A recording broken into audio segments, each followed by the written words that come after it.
ایک نوجوان اپنے بوڑھے ماں باپ کے ساتھ کسی مہنگے ہوٹل میں کھانا کھانے گیا۔ ماں باپ تو نہیں چاہتے تھے، لیکن بیٹے کی خواہش تھی کہ وہ انہیں کسی مہنگے ہوٹل میں ضرور کھانا کھلائے۔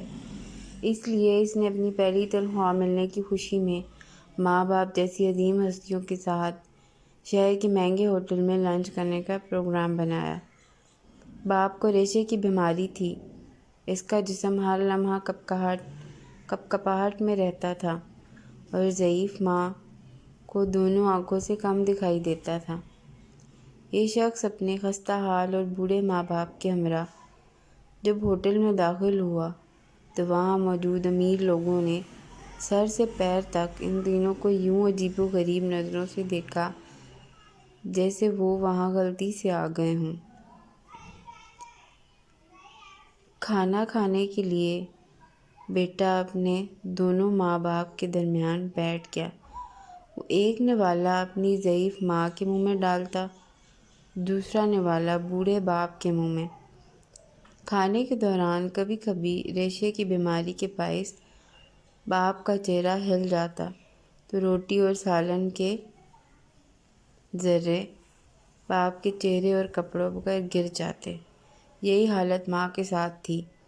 وہ جیسے ہی ماں کے چہرے کے پاس نوالہ لے جاتا تو نظر کی کمزوری کے باعث وہ انجانے میں ادھر ادھر دیکھتی تو اس کے بھی منہ اور کپڑوں پر کھانے کے داغ پڑ گئے تھے۔ ارد گرد بیٹھے لوگ جو پہلے ہی انہیں حقیر نگاہوں سے دیکھ رہے تھے وہ اور بھی منہ چڑھانے لگے کہ کھانا کھانے کی تمیز نہیں ہے اور اتنے مہنگے ہوٹل میں آ جاتے ہیں۔ بیٹا اپنے ماں باپ کی بیماری اور مجبوری پر آنکھوں میں آنسو چھپائے چہرے پر مسکراہٹ سجائے ارد گرد کے ماحول کو نظر انداز کرتے ہوئے ایک عبادت سمجھتے ہوئے انہیں کھانا کھلاتا رہا۔ کھانے کے بعد وہ ماں باپ کو بڑی عزت و احترام سے واش بیسن کے پاس لے گیا۔ وہاں اپنے ہاتھوں سے ان کے چہرے صاف کیے، کپڑوں پر پڑے داغ دھوئے اور جب وہ انہیں سہارا دیتے ہوئے باہر کی جانب جانے لگا تو پیچھے سے ہوٹل کے مینیجر نے آواز دی اور کہا، بیٹا تم ہم سب کے لیے ایک قیمتی چیز یہاں چھوڑ جا رہے ہو۔ اس نوجوان نے حیرانگی سے پلٹ کر پوچھا، کیا چیز؟